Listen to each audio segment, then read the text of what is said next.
शंभू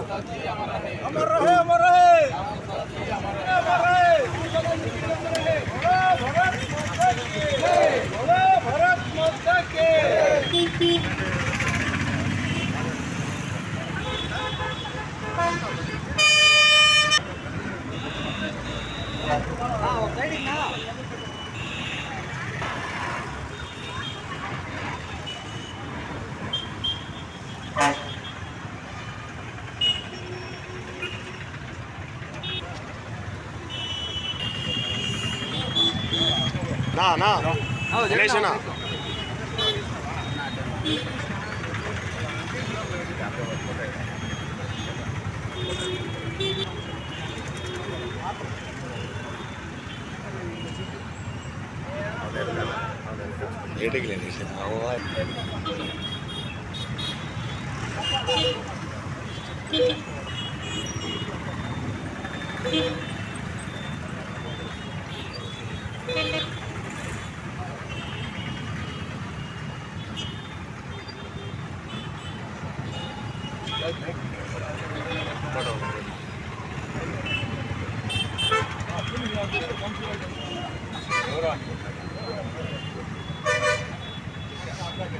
ना पिनाडी वंदरंगा विजुअल एत्तुना ना कोन्नि निलबडंगा visual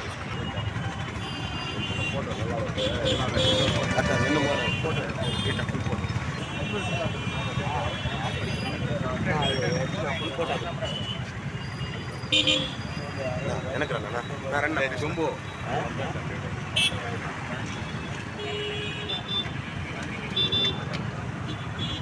connection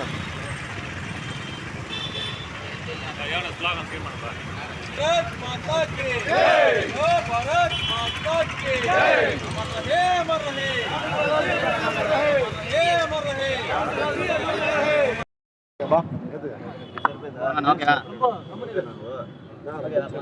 ఈరోజు భారతీయ జనతా పార్టీ పూర్వ రూపమైన భారతీయ జనసంఘ్ వ్యవస్థాపకులు శ్రీ శ్యామప్రసాద్ ముఖర్జీ గారి బలిదాన దినోత్సవం. ఈరోజు శ్రీ శ్యామప్రసాద్ ముఖర్జీ దేశం కోసం ఏం చేశాడని ఈ తరానికి తెలియాల్సిన అవసరం ఎంతో ఉంది. వారు 1901లో బెంగాల్లో జన్మించారు. అటు తర్వాత వారు విద్యను అభ్యసించిన తర్వాత బెంగాల్ యూనివర్సిటీ వైస్ ఛాన్సలర్గా పనిచేశారు. ఆనాటి బ్రిటిష్ ప్రభుత్వానికి వ్యతిరేకంగా అనేక స్వాతంత్ర ఉద్యమ కాలంలో వారు పనిచేయడం జరిగింది. స్వాతంత్రానంతరం ఏర్పడిన తొలి ప్రభుత్వంలో ఏదైతే మహాత్మా గాంధీ గారు పిలుపునిచ్చారో అన్ని పార్టీలు అన్ని వర్గాల నాయకులు ఆ మంత్రివర్గంలో ఉండాలని, అలాగే ఆ రోజు ఏర్పడిన నెహ్రూ గారి క్యాబినెట్లో భారీ పరిశ్రమల శాఖ మంత్రిగా శ్రీ శ్యాంప్రసాద్ ముఖర్జీ గారు పనిచేశారు. 2 ఏళ్లు పనిచేసిన తర్వాత ఏదైతే ఆ రోజు నెహ్రూ గారు అనుసరిస్తున్న సంతుష్టీకరణ విధానాలకు విసిగి వేసారి వారు ఆ ప్రభుత్వం నుంచి బయటకు రావడం జరిగింది. బయటకు వచ్చిన తర్వాత ఒక ప్రత్యామ్నాయ శక్తిని, రాజకీయ శక్తిని ఈ దేశంలో స్థాపించాలని వారు చూస్తున్నప్పుడు ఆనాటి ఆర్ఎస్ఎస్ అధ్యక్షులు శ్రీ గురూజీ గారితో వారు మాట్లాడడం జరిగింది.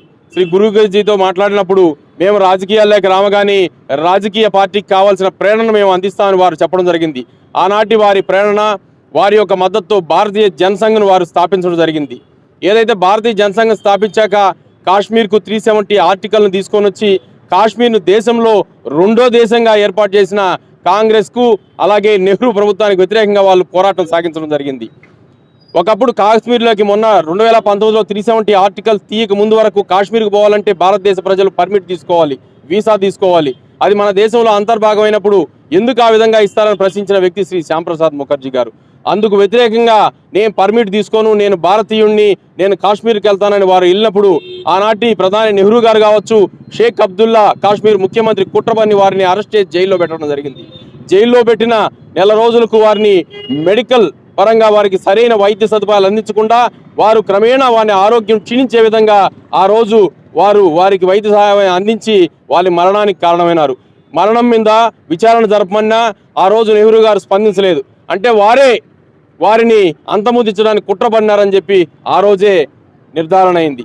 అటు తర్వాత 70 ఏళ్లకు శ్రీ నరేంద్ర మోడీ గారు 2019లో రెండోసారి భారతీయ జనతా పార్టీ ప్రభుత్వం అధికారంలోకి వచ్చినాక ఎన్డీఏ సర్కార్ ఏదైతే ఈ దేశంలో కాశ్మీర్ను వేరు చేస్తున్నదో 370 ఆర్టికల్ దాన్ని రద్దు చేసి కాశ్మీర్ని సంపూర్ణంగా భారతదేశంలో విలీనం చేసి శ్రీ శ్యామప్రసాద్ ముఖర్జీ గారికి నిజమైన నివాళులు అర్పించడం జరిగింది.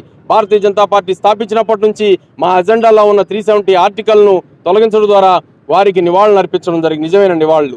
అదేవిధంగా ఈనాటి రాజకీయ నాయకులు కానీ రాజకీయ పార్టీలు కానీ తెలుసుకోవాల్సిన అంశం ఎన్నో ఉంది. రాజకీయాలు చేస్తాం, ఎలక్షన్లు వస్తాయి పోతాయి, ఓట్ల కోసం కాదు, ఈ దేశం కోసం, భావి తరాల కోసం పనిచేయాలనే శ్యామప్రసాద్ ముఖర్జీ యొక్క స్ఫూర్తిని మనం అందరూ తీసుకొని ఈరోజు ఈ దేశాన్ని అభివృద్ధి పదంలో ఏ విధంగా అయితే నరేంద్ర మోడీ గారు పయనింపజేస్తున్నారో దానికి మనం అందరూ మద్దతు తెలిపి శ్యామప్రసాద్ ముఖర్జీ గారు కలనగలన అఖండ భారతదేశాన్ని, సమైక్య భారతదేశాన్ని సాధిస్తూ అభివృద్ధిలో దూసుకుపోవాల్సిన అవసరం ఉంది. కాబట్టి వారి ఆశయాలు నెరవేర్చడానికి మరొకసారి అందరూ పునరంకితం కావాల్సిందిగా ఈ సందర్భంగా కోరుకుంటూ అవకాశం ఇచ్చినందుకు ధన్యవాదాలు. జై హింద్.